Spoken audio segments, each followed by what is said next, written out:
This video is sponsored by Surfshark. There once was a man named Gold Roger, who was king of the pirates. He had fame, power, and wealth beyond your wildest dreams. Before they hung him from the gallows, these were the final words he said. My fortune is yours for the taking, but you'll have to find it first. I left everything I own Behind a VPN. Friends, the open seas of the internet are a dangerous place, full of pirates, hackers, and any number of unsavory individuals trying to steal your booty. And by that I mean your data. So why not get the sponsor of today's video, Surfshark, on your crew? Surfshark is a VPN that encrypts your data to protect it from outside forces attempting to steal your information. It also has over 3,000 servers across 100 countries, which allows you to change your IP address to all over the world. As you likely know, you can use VPNs to access streaming content that might not be available in your region. So if you want to watch all the One Piece content available on Netflix, but it isn't available to you, well, one press of a button and you're free to travel the Grand Line at your leisure. And for the month of November, you can even get an exclusive Black Friday deal. Enter promo code Foxcade to get up to 6 additional months for free at surfshark.deals/Foxcade. Link is in the description. And with that taken care of, One Piece. Yo! Now, I've been following One Piece ever since 2004, when it first started airing on Foxbox, which many of you know by its more infamous title, 4Kids. And at first, I didn't think much of it. Just seemed like another cartoon on the Saturday morning lineup with a catchy rap intro and a quirky cast of characters. Listen up! I'm telling you, those people only took us in to capture us! But what I didn't realize at the time was that a Straw Hat-shaped growth was slowly taking shape in my brain. A couple years later, I'd returned to the series out of curiosity, after seeing it in a copy of Shonen Jump I'd borrowed from a friend. And something clicked. That growth was starting to get bigger. I wanted more. But 4Kids only ran up to the end of the Alabasta arc, leaving off on a cliffhanger where it's implied the crew were crushed by a giant ship falling from the sky. So if I wanted more, I had to start downloading subbed episodes late at night on my old farm dial-up internet.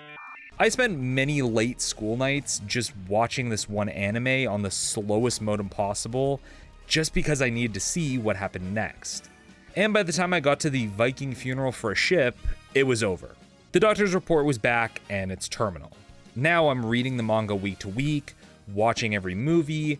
My trip to Japan years ago was mostly a veiled excuse to One Piece sightsee. Shit, my next tattoo is most likely going to be One Piece themed. I know it's pretty standard of fare for a YouTuber to lay out their fan credentials to prove their emotional attachment to a topic they're covering, but I'm laying all this out so that you know I'm being real with you when I say that One Piece isn't just one of my favorite mangas or anime, it's my favorite piece of media ever. And I could go into all the little things I love about the series that elevated it to that status, but the long and short of it is that nothing else has ever captivated me in the same way as the adventures of this one rubber pirate boy. One Piece is to me what Jangle and Keys are to babies and the average stream viewer. So you can imagine my reaction when, in 2020, I heard that Netflix had ordered a live-action adaptation. What is this, a toxic ex-girlfriend? How many times do we have to learn this lesson before we stop? Plus, it was Netflix, who don't exactly have a glowing track record with live-action adaptations of anime. From a Death Note movie that was more horror comedy than psychological thriller, to a Cowboy Bebop series that had little regard for the original creator's input, stocks for Netflix adaptations have been at an all-time low these last few years. Much like their actual stocks. I didn't fact check this joke before I wrote it. I don't know anything about stocks. I don't know why I put this in here. And what studio is working on this thing anyway? Oh no. But to its credit, One Piece appeared to have two notable factors going for it that made it feel like it could be on the right track. Firstly, the showrunners, Steve Maeda and Matt Owens, genuinely love the series.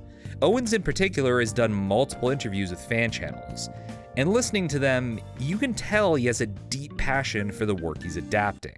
I told Oda, one of the great things about One Piece is it's really a story about how everyone has tragedy, pain, sadness in their life, but it's not what defines you.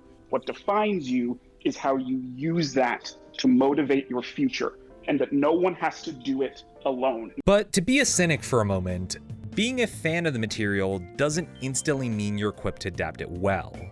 Which brings me to the second major difference, the amount of involvement the original creator had on the project. Now, with any big budget adaptation, it's not unusual for the studio to get the copyrights to an IP, a thumbs up from the creator, and then just go to town. Hell, sometimes they don't even bother with that second step.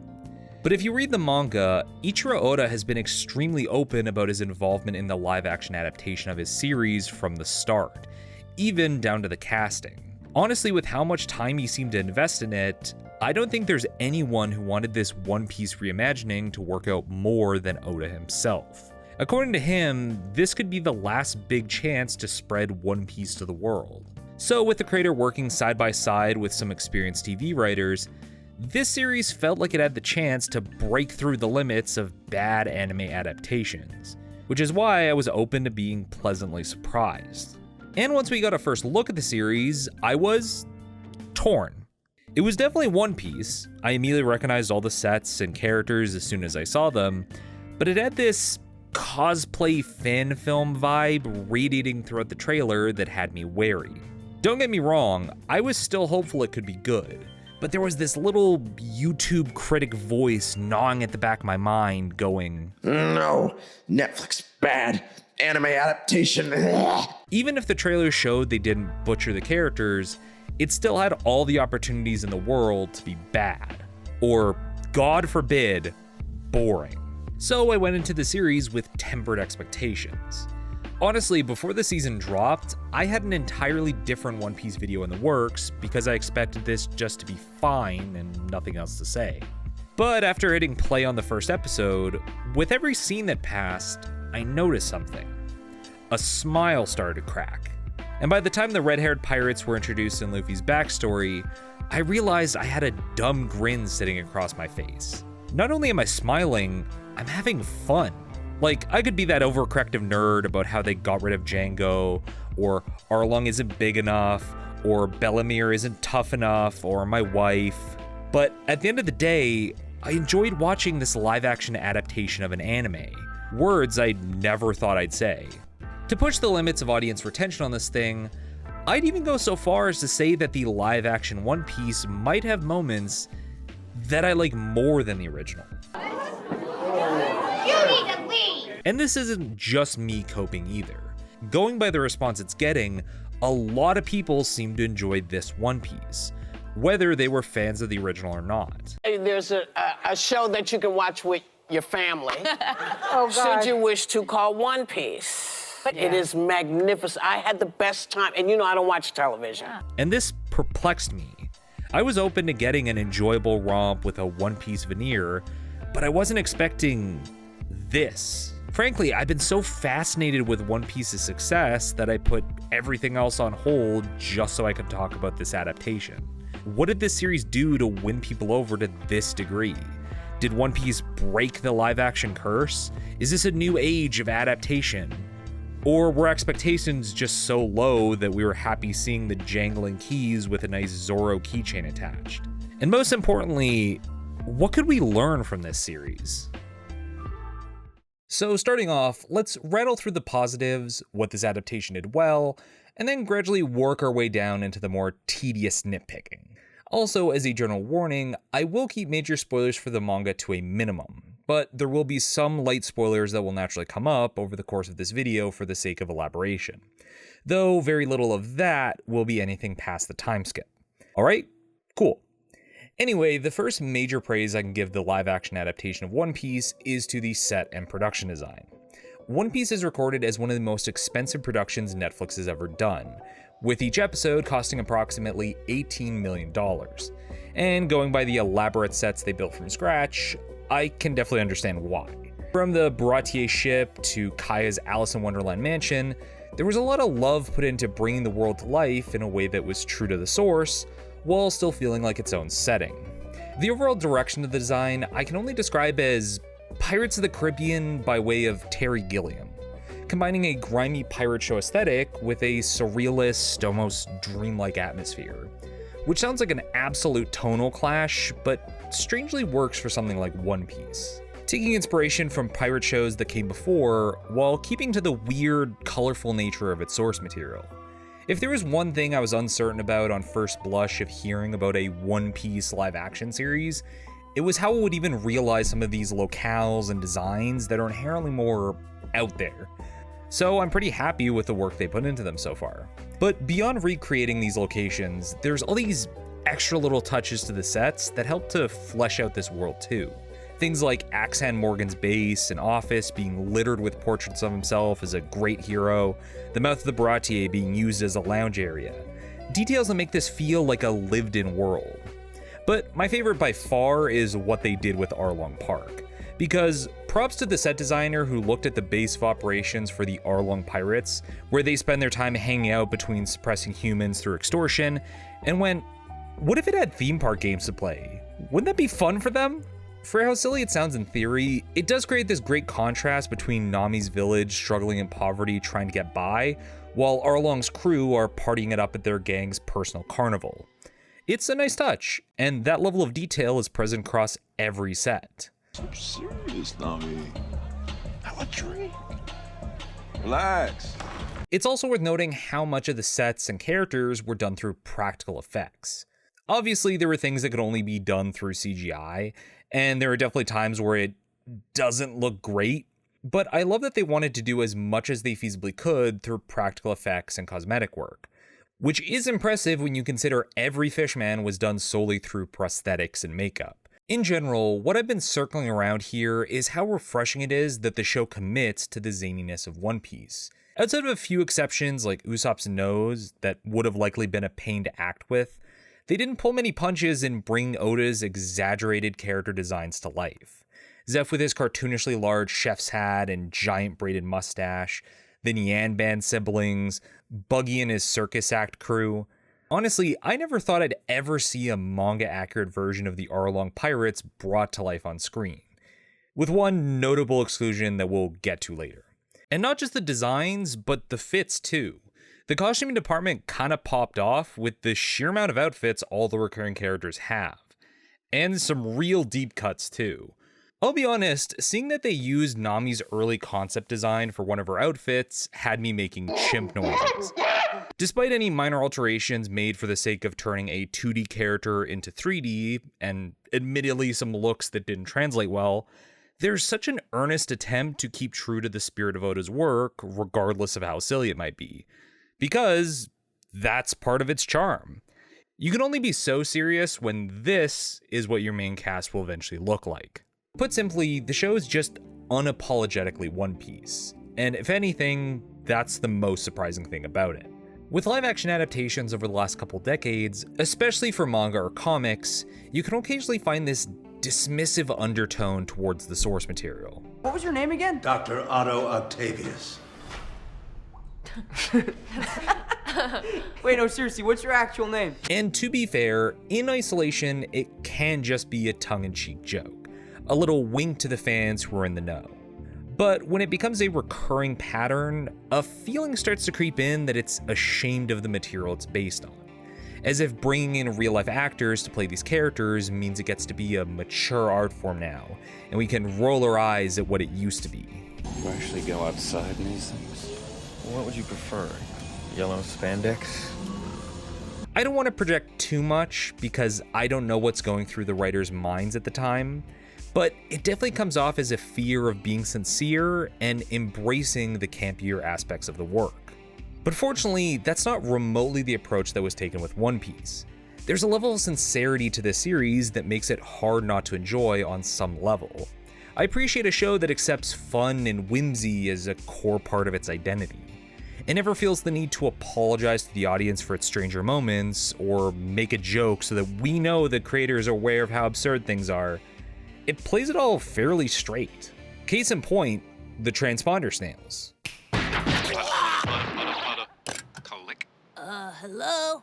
He answered it! In the world of One Piece, one detail that is established early on is how everyone communicates across these vast oceans through these telepathic snails called Dendenmushi that correspond audio and visual information to other snails in the same way a phone or fax machine would.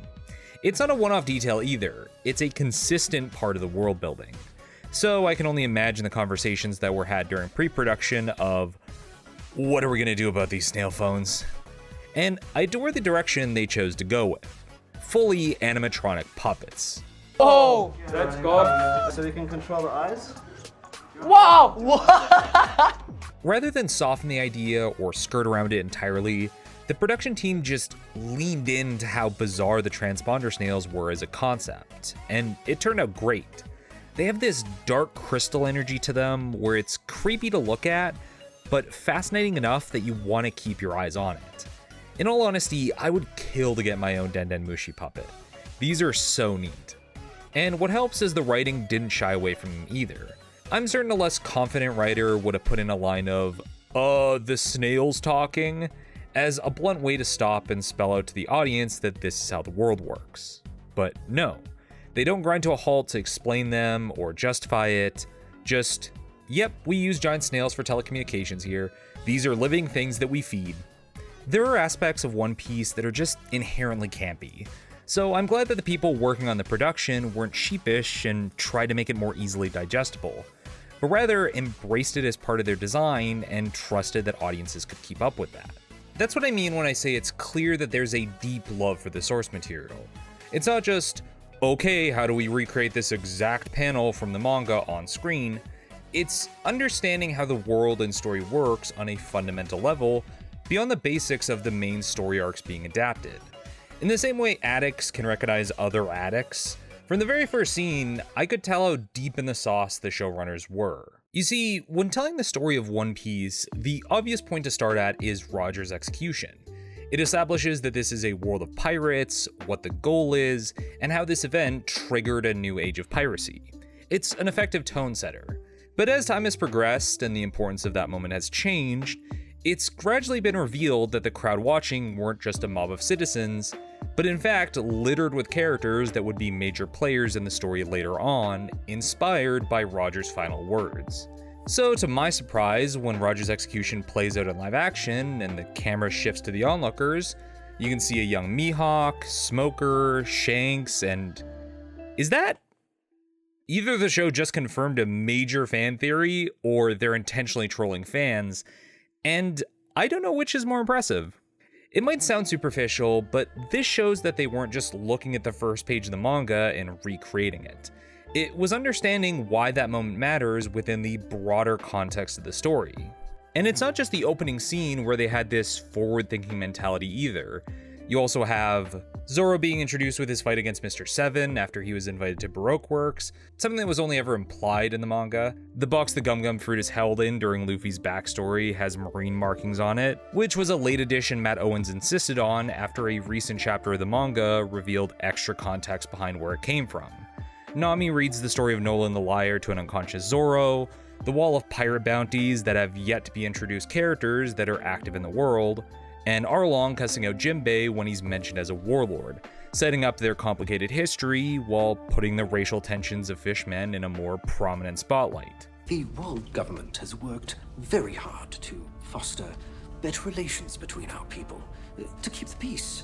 A fishman is one of the warlords of the sea. Jinbei is a fool! A government dog to an inferior master. A bunch of little details that were never in the original East Blue Saga, but add to the world building based on what we know from years of story developments that can be retroactively included. And some might argue that this disrespects the original intention of the writing for the sake of references for fans to point at. But what this actually reminds me of is, well, Oda's modern writing style. When Oda wrote the East Blue Saga nearly 30 years ago, he had the intention of telling a simple story about a group of young, aspiring pirates that would wrap up in about 5 years' time. Boy, is that funny in hindsight. So each arc was pretty straightforward. Go to an island, find a new crew member, stop the evil pirates causing trouble, move on to the next island, repeat. The story was never looking much further than the next arc to come. But as 100 chapters gradually turned into 1,000, the world of One Piece started to expand and expand beyond Oda's original vision.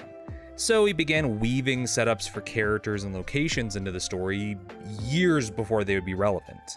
Mentions of Dr. Vegapunk as the head scientist for the Marines 17 years ahead of his first appearance, or teases of Wano as early as Thriller Bark. And knowing that there's this massive, wide world out there creates a setting that feels more lived in and larger in scope than what is in the immediate proximity of the main characters. So it's interesting to see a version of these Blue with that writing style in mind. The benefit of adapting a long-running story like this is knowing what will come later, details that the author might not have fully developed at the time of their initial writing. So Oda and the showrunners have the chance to patch in details that weren't originally conceived 25 years ago. And there's some potential downsides to these sort of changes too, but much like an Oda flashback, we'll put a pin in that and come back to it. Instead, let's move on to the cast itself. We're the cast of One Piece, and we have some exciting news to share with you. Now, I'll admit that I initially wasn't 100% sold on Iñaki Godoy as Luffy when the first trailers dropped. And in his defense, Monkey D. Luffy is a tough character to play well. He has such a larger-than-life, shonen protagonist personality that it's hard to imagine him existing in real life without it potentially verging into that dreaded cringe territory. And I definitely wasn't the only one with that type of concern. Even one of the co-CEOs of Netflix went so far as to say it was the most challenging role to cast in the history of the company. Iñaki Godoy, who stars in the show, it was one of the most difficult casting challenges in the history of our original programming, was who's going to play Monkey D. Luffy. I just said that. The struggle with Luffy is that he's a very specific mix of childlike simplicity, boundless ambition, and hard-headed stubbornness. Traits that collectively make an engaging main character when reading the manga, but could be painful to watch if not handled well in live action. In the same way that I love watching Ryan Reynolds as Deadpool, but I give a 25-foot wide berth to any Deadpool cosplayer at a convention. So the first few lines of dialogue I heard from Iñaki had me unsure with how quippy they felt in the edit. All great fighters call out their finishing moves. No, they don't. Although, seeing him in pre-release interviews did start to win me over. Iñaki definitely has an innocent whimsy to him that's charming in a similar fashion to Luffy. And by the time I got to the scene of Luffy accidentally waking Alvida's entire ship as he attempted to sneak off, it locked in. Okay, this guy can play a good Luffy. It's not exactly the way Mayumi Tanaka has played him for the last 25 years in the anime, which is the voice I hear in my head when I think of Luffy, but Iñaki's performance works well for this interpretation of the character. I hate pirates. Hate them. That's because you don't know me yet. And the rest of the main cast is everything I could reasonably ask for in that same way.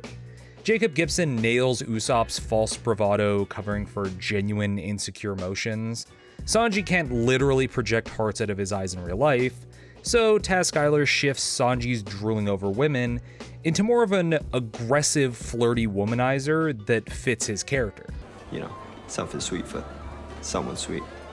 Something wrong with your eye? Just blinded by her beauty. Also, extra credit for the clear work he put into his martial arts training for the fight choreography. Sanji's action scenes were always the most enjoyable to watch with how much energy they exuded. Something that only comes from an actor with confidence in their movements. And then there's Emily Rudd as Nami. And man, I just love Rudd as this character. In all honesty, I might just love Emily Rudd.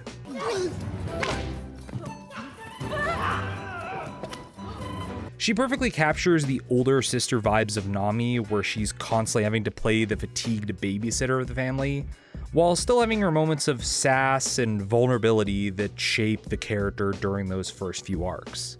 Seeing how well she handles Nami's character arc, from closed-off thief to cherishing her friends, is honestly a highlight of the show. And just knowing how hard Rudd fought for this role and how much she clearly loves being Nami, I've never more watched someone in a role thinking, good for her. But most importantly, of all the characters, we have to talk about Buggy. He's pathetic, he's scummy, he's slaying, he's baby girl, perfect, no notes. Sorry, kiddos. I'd love to make things right, but it's time to exit stage left. All right, I can't dance around it. It's time to get into my first major gripe. As much as I can praise the casting, there is one black spot for me, and that's with Zorro. Now, admittedly, this might be less on the actor and more on the direction or script he was given, but Mackenzie as Zorro never quite landed for me to the same degree everyone else did. For the most part, I've tried to meet this adaptation on its own terms and not shake my copy of the One Piece data book anytime it steps out of line, but Zorro is one of my all-time favorite characters. So this is where I'm gonna be a little, that's not how the character's supposed to be. You see, as weird as it is to say, Mackenzie Zorro is too put together. It feels like the Netflix Zorro only commits to the idea of Zorro where he's an aloof, cool guy that fights with swords, and is missing the charm of Zorro where he's dense as a brick. Yes, Zorro's most iconic moments are when he's a super tough badass, and is often one of the most rational characters of the crew, but what is sometimes forgotten is how much of an idiot he can be, especially during the early arcs of One Piece when he's pulled into Luffy's antics.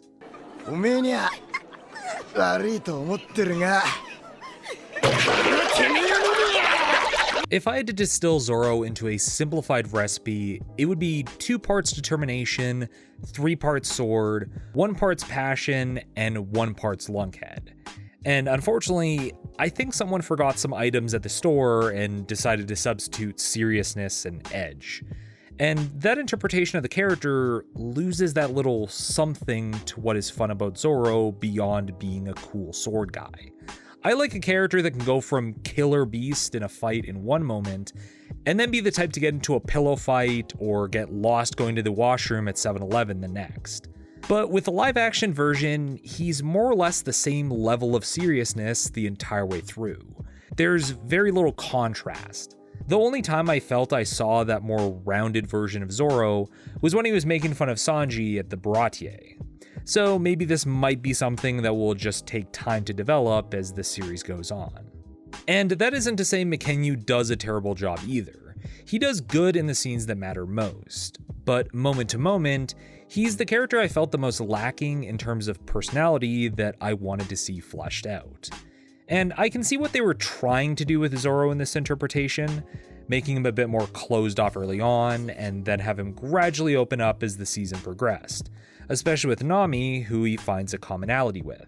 But it's played a bit too angsty for my liking, especially when he repeatedly does the cool guy look in the other direction when he talks to someone. Money really shows you who people truly are. Most people only care about themselves and what's theirs. Sounds like someone I know. But that's all individual level acting. What really matters when it comes to the Straw Hats is the unique dynamics they all share between them. When it's not delving into the most tragic events a person could experience, One Piece is a series where it's fun to watch these goofy idiots bounce off each other. And that's where the show really gets to shine, as all the actors have great chemistry with each other. Usopp and Luffy immediately had the vibe of 2 kid brothers playing off each other, Zoro and Sanji bickering with each other over nothing, Koby and Helmeppo's budding friendship, Mihawk and Shanks' tension-filled scene together. I could still take it. In a fight, right? It all just works. I wish I had a more analytical explanation to it, but all the actors simply know how to play off each other in a way that's fun to watch. By the end of the season, you get a genuine feeling these people are all friends and care for each other in the same way as you would reading the manga. For everything else I could say about this adaptation, that is probably the vital thing they got right. Even more important than finding actors that look and act exactly like their characters is finding a cast that have that natural chemistry with each other that bring them to life. So overall, it's very clear that the people working on this adaptation, from the cast to the people behind the scenes, get One Piece. This is not a cynically made product for the sake of an easy cash grab. And I could probably leave it there. It's as simple as that for making a good adaptation. Just get people who have a deep reference for the material and its author. Like, what were all these other adaptations doing? Were they stupid? But I still got your ass for another 30 minutes. You're not getting away that easy. So it's time to talk about the changes. Now, the art of adaptation is a precarious balancing act. On the one hand, you want to maintain the fidelity, the faithfulness of the source material. But on the other hand, making changes are necessary for the sake of adapting to a new medium and new audience. And this is all with the knowledge that the moment you slip up, there's a swarm of piranhas called fans underneath waiting to devour you. It's not an easy task to handle, even when you're not working on one of the most beloved franchises of all time. And some of you might ask the simple question, why do you need to make changes? If the original is good, just follow that. Well, for starters, there's the fact that different mediums have their own strengths and weaknesses that you need to cater to. So what works in, let's say, a book, vastly differs from what works in a movie. With a book, the only real limitation is what the author can imagine. An author can create any sort of fantastical setting or over-the-top character, and the only concern is how it fits into the story being told. But where a film has the extra benefits of visuals and audio to bring a story to life, they also have to account for time, budget, casting, cinematography, stage production, and an entire third dimension, among other things. That's why it's impossible for a film or TV adaptation to perfectly translate a book or manga, because they're vastly different mediums, so it's a necessity to look at what works and recognize what needs to be done to bring it into a new form. Obviously, the best examples of this that come to mind would be Lord of the Rings and Harry Potter, both book series that were eventually turned into multi-million-dollar film franchises, that in the process had to make some major changes to fit 400-page novels into proper movie length, which naturally means making calls on what needs to be changed or cut to fit into this new medium. Like, remember in Harry Potter, there was that multi-book subplot where Hermione tries to abolish house elf slave labor at Hogwarts, and everyone treats her like she's being a nag about it? Yeah, kinda weird, and doesn't go anywhere narratively either. So when adapting those books into movies, the scriptwriters rightfully took that out for the sake of pacing. And obviously you can go in the opposite extreme and change too much, which is where you get Stephen King suing the people making the Lawnmower Man film to get his name removed from the title because it deviated so far from his original short story that it was based on. Again, it's a balancing act. Lawnmower Man's in your head now, Jake. There's no escape, ever. But aside from the obvious necessity of changes, I'd go so far as to say the worst thing an adaptation can do is to be a one-for-one, beat-for-beat, shot-for-shot replica of the original it's pulling from. Because why bother making it then? I already saw The Lion King animated. I don't need to see it again with CG animals. What do I get from that artistically? But you know what I would see? Lion King the musical. That is a stylistic difference to the material that makes it worth seeing how it's brought to the stage. This is a slight tangent, but I love finding stage plays of existing movies or shows for this exact reason, because they often have to be the most creative in how they adapt the source material to a format that's inherently limited to a single stage and whatever sound equipment they have with them. That's how you get something like the SpongeBob musical, which is so inventive in how it brings these cartoon characters into a stage musical. They turn Plankton into Goro Majima from Yakuza, and it works beautifully. If you take anything from this video, it's to go check out the SpongeBob musical. It's such an enjoyable interpretation of that show. Good morning, Squidward! Another day, another migraine. And that's the heart of doing an adaptation, knowing what changes are necessary to make something work within a different medium while still keeping to the heart of what people enjoy about the original. So as much as fans might not like it when their personal favorite scene had to get cut or moved around, it's a necessary, often vital part of adaptation, especially when trying to appeal to a new audience beyond fans of the property. So, with all that in mind, how did the changes with One Piece work out? I'm sensing a little bit of tension amongst the crew. Not a crew. Well, considering 90 chapters of a serialized manga doesn't perfectly translate into 8-hour-long episodes of seasonal TV, a majority of the changes came from the need to restructure and pace the story rather than changes to the characters themselves. Nothing on the level of sending Goku to high school or whatever they did to Vicious here. Mushi mushi. It's changes like Nami being introduced a bit earlier so that the three main characters are together by the end of the first episode, or a map to the Grand Line to act as a MacGuffin for all the different pirate crews to fight over. And in terms of pacing, instead of each arc being the previously mentioned cycle of Luffy arriving at a new island, solve a problem, and then leave with the new crew member, live-action Luffy's journey follows more a traditional 3-act structure across the East Blue. From his introduction, there's a constant rise in action as various parties fight against Luffy's plans to reach the Grand Line, and he gains new allies. Then, halfway into the second act, Luffy hits his lowest point when Zoro is critically injured and Nami is taken by Arlong. But the heroes rally together, and that carries us through to the climax at Arlong Park and the wrap-up afterwards. It's a simple rise and fall style of storytelling, don't get me wrong, but an effective way to pace out the season so that the episodes naturally flow together.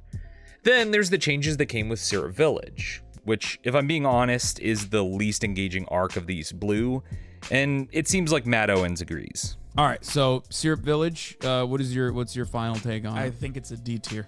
Okay. All right, so we do agree. Okay. So instead of stopping the Black Cat Pirates' siege on the village, we get Slasher Flick meets Alice in Wonderland, which I think is an overall fun change as it helps to vary up the look of each arc. But it does unfortunately come at the cost of Usopp's biggest moments, like sniping Django through the forest to save Kaya. Though I would say this is salvaged a bit by the subtle character arc he's given throughout the series from this point, where he tries to save Kaya from Kuro with his slingshot, fails, and quickly realizes he's not physically strong enough to fight on the level of the rest of the Straw Hats, leading him to develop his own style of explosive rounds and psychological trickery. It's not a lot, but it does fit into Usopp's early characterization, where he struggles with trying to be useful in fights and has to use his wits to make up for it. Attack! Exploding star!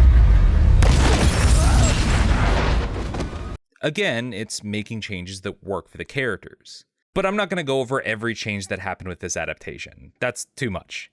What am I, a Screen Rant article?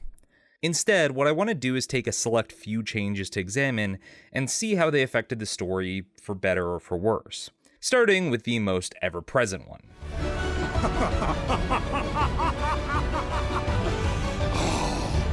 Not bad, boy. According to interviews with the showrunners, the change that Oda had the most pushback on was the inclusion of Monkey D. Garp, as he felt it was far too early to bring Garp into the story. Sure, he was there in a sense, as shown by some early cover stories where he overlooked Koby and Habapo's marine training, but that's far before we learn who he really is and his relation to Luffy, and it's entirely removed from the events of the East Blue Saga. So why were the showrunners so insistent on including Garp this season? Well, according to Steve Maeda, and so one of them, for example, was bringing up Garp as a more present character in the first 8 episodes, bringing in Koby, bringing in Helmeppo, and having that marine pursuit be present and on the Straw Hats and on Luffy's tail almost from the get-go, from episode 2. It was a big change, and I thought it was something that we really needed in order to keep the stakes up and let it feel like it wasn't just a fun adventure where we were meeting different antagonists and different villains and pirates, but where there was an actual kind of presence, organized presence, and fearsome presence that was behind Luffy and pursuing. And that makes a lot of sense when you break it down. As I mentioned earlier, the East Blue Saga was written with a simpler style of writing in mind. Mostly the characters are out having a fun adventure and getting into a bit of trouble along the way. There's no real urgency pushing the crew to the next adventure, or a short-term goal in mind of where to go next, up until Arlong Park. And that works for the lower stakes of early One Piece when it has the ability to take the time to smell the roses. But when you have to structure that around a limited amount of episodes, you need to take a different approach. So what if we up the presence of the Marines so that there's something nipping at the Straw Hats' heels on their journey, adding a looming sense of pressure? But the Straw Hats haven't quite done anything of note yet, so why would more powerful Marines be actively pursuing them? Well, what if those Marines are Garp and Koby? Then it not only adds stakes to the pursuit, but a level of emotional investment, as there's now a personal connection involved. Even before we know who Garp is, we know Koby is going to be put at odds with his friends, and that this mysterious Vice Admiral has something out for Straw Hat. Plus, since we're focusing this much on Garp's relationship with Luffy this early on, hell, we might as well bring some material over from the Marineford arc, where we get to see Garp's early attempts to turn his grandson into a great Marine like himself, while Luffy insists on his dream of being the Pirate King. Whether it's the manga or the live action series, this detail adds a bit more substance to Luffy's dream beyond a kid who wanted to be a pirate and then became a pirate, but something he's been actively fighting for since he was a child. Though even in this regard, there had to be some changes to make it more palatable to live action.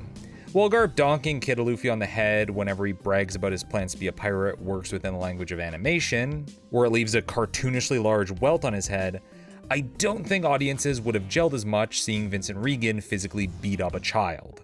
So instead, we have him destroying Luffy's earliest attempts at making a pirate ship, which is shot and cut like Cinderella's evil stepsisters tearing apart her dress.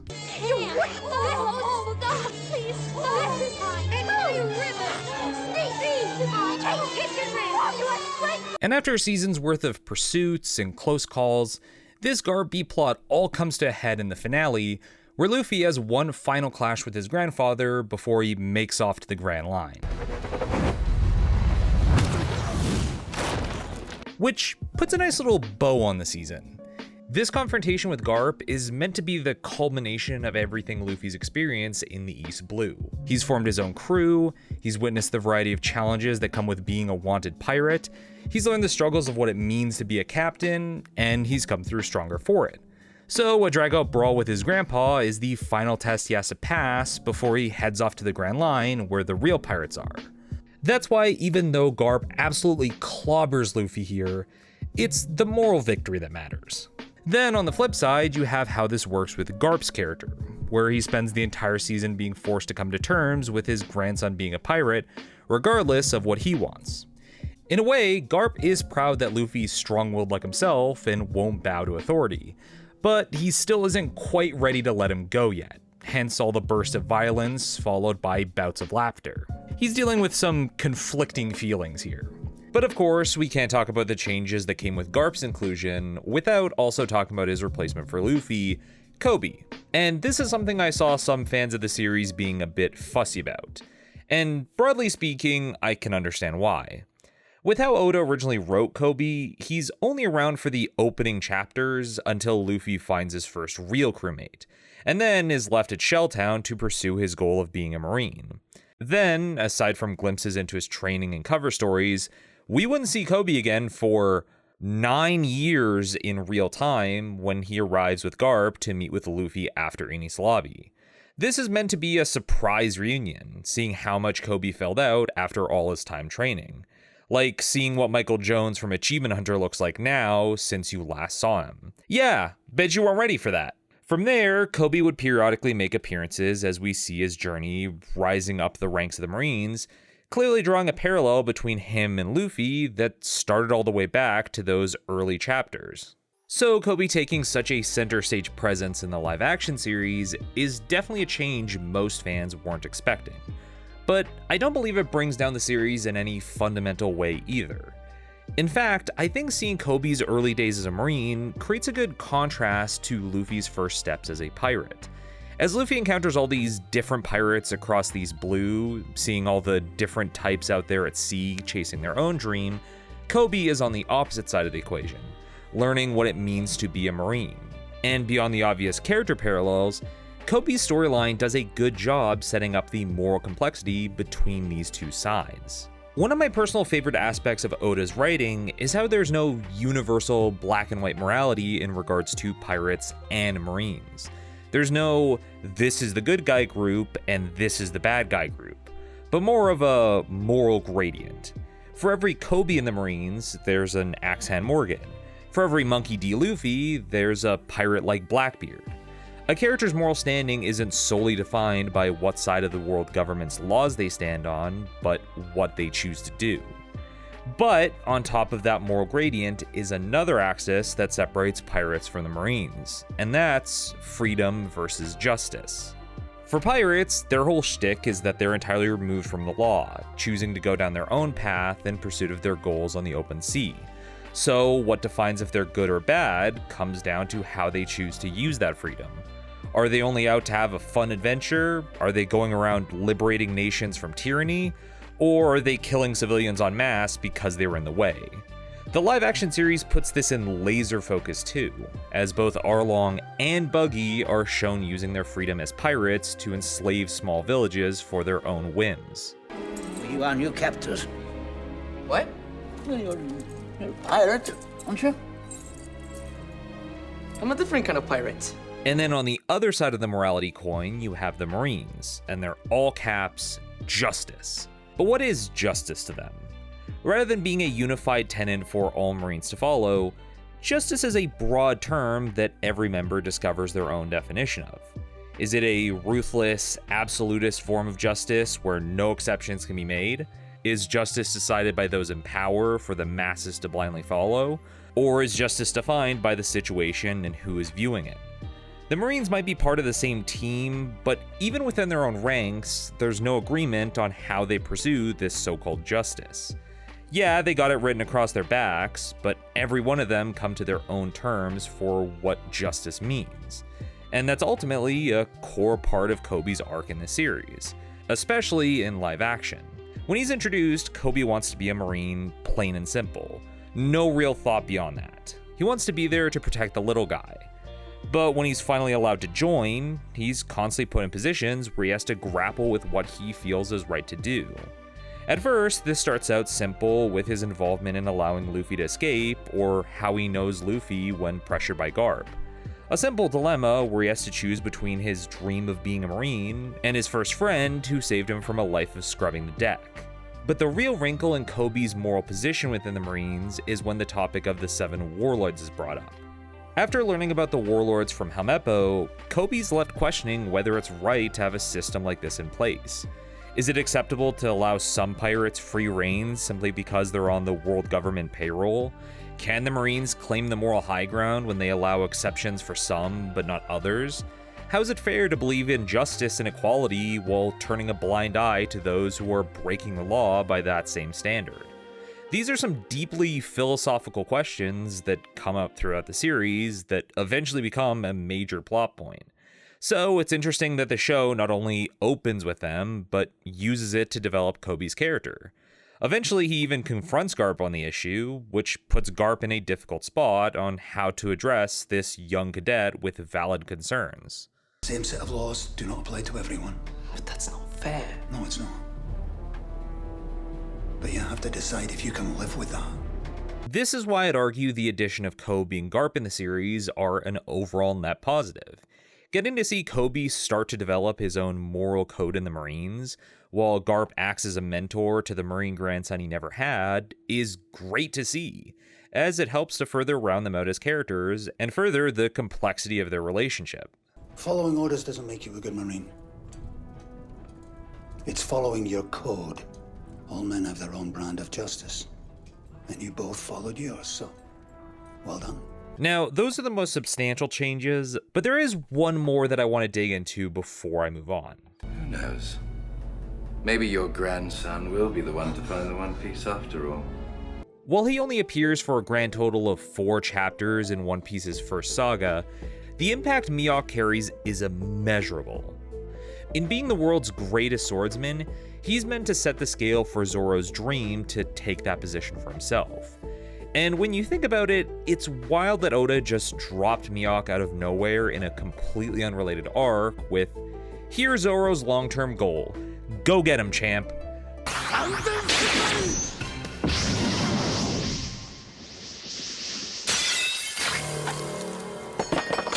For the rest of the series, I don't think there's been a serious fight since that's been this level of a one-sided stomping. So, for years after, no matter who Zoro defeated, there was always the overhanging fact that Mihawk was still out there, literally scarred into Zoro's body. In the context of the East Blue, Mihawk represents Zoro, and by extension Luffy's, first real taste of defeat on the sea, and the grim reminder that going out to the Grand Line is going to be dangerous. Regardless of how strong you think you are, there's always the chance something could float on in that had the potential to kill you in an instant if you aren't ready. So obviously expectations were high on how live-action Mihawk could hold up to that magnitude. And overall, I'd say he did a pretty good job. The fight choreography in Zoro's fight does a fantastic job selling how much Mihawk outclasses Zoro as a swordsman, literally dancing around him as his slick Spanish guitar theme plays, underlying how he's just playing with Zoro at this point. The actor also strikes a good balance of smug confidence and cold seriousness that Mihawk is meant to have. What the hell is that? I'm here for a sword fight. I don't hunt rabbits with a cannon. But since it was decided Don Krieg wouldn't be the main antagonist of the Baratier arc, since he doesn't really add much other than another fight, and the writers were limited on time, there was the question of how to bring Mihawk into the story. And the solution was honestly clever. When the warlords are initially established, it's as pirates that work directly for the world government, under the caveat the Marines would look the other way with their crimes, making them government dogs in the eyes of their fellow pirates. But then the fact the warlords directly serve the government never really comes up again until Marineford, some 500 chapters into the story. Sure, it's referenced, but we never see what the world government gets out of their agreement with the warlords until the war with Whitebeard. Up to that point, it's mostly used as a narrative framing to know who the strong pirates on the Grand Line are. So rather than Don Krieg being what leads Mihawk into the story, it's Garp who calls him in. Apologies, Vice Admiral. You've piqued my interest. Where am I headed? And initially, this was a change that I was iffy on. Part of the menace that Mihawk brings is that he just drifts into the story chasing down Don Krieg solely for the sake of killing time, and just as easily leaves after crushing one of our main characters' dreams of being the strongest. So changing him into a bounty hunter for Garp's pursuit of Luffy feels like it weakens that a bit. What isn't helped either is Mihawk's introduction on the Baratier, and this is where I get into that tedious nitpicking I mentioned earlier. You see, after Mihawk is contracted by Garp, we cut back to the Baratier where Luffy's earned a new job as chore boy after he can't pay for the crew's tab. Fast forward a bit to later in the night when the rest of the crew are hanging out in the lounge waiting for their captain. Usopp is half drunk telling one of his tall tales, and as we turn the camera to see who he's talking to, it's Mihawk. He's just sort of there, at the bar. This is the strongest swordsman in the world, one of the 7 pirate warlords of the Grand Line. Don't you think him nonchalantly appearing in the bar undercuts that a bit? Call me a nerd, but I feel like you should have a more compelling entrance than chilling at the lounge. And I know, his first actual scene is him demolishing a pirate fleet, but something about this bar scene being the follow-up to that irked me. Maybe it's because I can see an easy adjustment to make it flow better. Now, despite Don Krieg no longer being present in the main story of the Baratier in this adaptation, his first mate Gin still is, as he's meant to show how Sanji will feed anyone who's hungry, even those who can't afford it, because he knows the pain of going without food. And it's during the scene of Sanji feeding him where Gin overhears Luffy's dream of finding the One Piece and becomes visibly shaken, recounting how the pirate armada he was a part of was wiped out as they went into the Grand Line, and Luffy needs to forget about his dream if he doesn't want to fall the same fate. And then the scene ends, cutting to Usopp busting a move on the dance floor. This feels like such a missed opportunity for Mihawk's arrival at the Baratier. You have Gin here building up how terrifying the Grand Line is, and Mihawk is ultimately meant to be the physical representation of that threat. Merge these scenes. Build on that looming threat. Use Gin's tirade to herald Mihawk walking into the restaurant. As Gin is explaining that the Grand Line has horrors that Luffy couldn't even imagine, foes far beyond normal human capacity, and he needs to give up on his dream if he wants to live, we pan up to Mihawk walking onto the deck of the Baratier, glancing towards the Going Merry that's docked outside before he enters the establishment. Then transition to him walking in on one of Usopp's tall tales. Or at least that's how I'd play it. I know this is the most minor problem in the grand scheme of the series, but hey, I've been Mr. Sensible Adaptation this whole time. I think I'm allowed one petty gripe. Fortunately, despite all my whining, the show does well with the rest of Mihawk's scenes. As I said, the fight with Zoro is well handled, and if they were going to get only one thing right with Mihawk, that was the most important.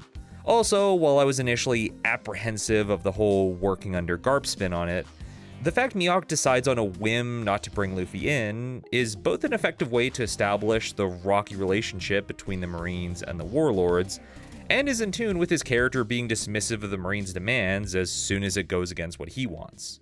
Yeah, they can request he do a job for them, and he's inclined to agree with it, but if he doesn't follow through on a mission like hunting down a no-name pirate, what are they going to do? Fight him? So, overall, 8 out of 10 Mihawks. Oh, I do like your hat. Enough. So, with everything accounted for, One Piece turned out to be a pretty solid adaptation. Keeps to the spirit of the original without trying too hard being an exact replica or deviating too far into its own material. They did a good job. However, I might have buried the lead a bit when talking about the importance of changes earlier. Don't mistake me, they're an absolutely necessary part of adaptation, but what I neglected to mention is how messy that can be if not handled with consideration. Put simply, writing decisions don't happen in a vacuum. One of the toughest challenges in adapting a work is knowing how changes will impact the broader story, especially with something as long as One Piece. I just went over all the extensive little adjustments that were made solely for Garp to fit in this season, and it worked great. But what if you forget details in that process? If you make slight alterations to a character to better fit a new medium, that's fine in isolation, but if you aren't aware of the ripple effects that change will have down the line, it can create problems. Characterizations not matching, storylines that don't connect, things like that. And there's a couple minor examples of this that I could point to, but there's one in particular that caught my attention that I wanted to get into. Let's talk about Django. 1, 2, Django! Who is this freaky weirdo? Now, on its face, losing Django as a character isn't a big miss. Being Kuro's first mate, he's mostly used as a gag character in Syrup Village, before eventually ending up as a Marine recruit, as seen in his cover story. But he's never had a huge impact on the story, except for an important detail in Kuro's backstory. In the anime and manga, we learn the reason Kuro went into hiding for the past 3 years is that he was sick of having a target on his back. So in an attempt to forsake his dream of being a big-time pirate, he comes up with his final plan as captain of the Black Cat Pirates. Go onto a Marine ship, slaughter all but one soldier, then have his first mate, Django, hypnotize one of their crew into believing they're Captain Kuro. This is then tied back into the first arc with Axe-Hand Morgan, as the Marine who they hypnotize into believing they caught the infamous Captain Kuro, which goes to explain how he attained his fame as a Marine in the East Blue. And the live-action series pulls a lot from this backstory. Axe-Hand continually brags about being the one who killed Captain Kuro even before we meet him. We can see scars across his arm that might have come from that fight. Going by his office, he's writing that one accomplishment for all it's worth. His son even notes that it's something every Marine knows about. But when we finally meet Kuro and learn more about how he wanted to give up on the pirate life, it's never explained how he was able to escape the Marines for all these years, especially if Morgan was made to believe he killed him. Did Kuro fake his own death himself? Did they strike up a deal? Is Morgan just dumb? I don't know. It would be pretty easy to explain if there was someone who could, say, hypothetically hypnotize someone, but the live-action version doesn't have that. So it's just a question that's largely left to speculation. And I wouldn't say the lack of an explanation ruins Kuro's placement in the story here. A vast majority of the people I asked didn't even notice the problem since it's a background detail at the end of the day. But this does show the dark underbelly of making changes to a story, especially one that's not finished. With all the praise I can give the studio for adapting something considered unadaptable like One Piece, there's still a risk in any change being made.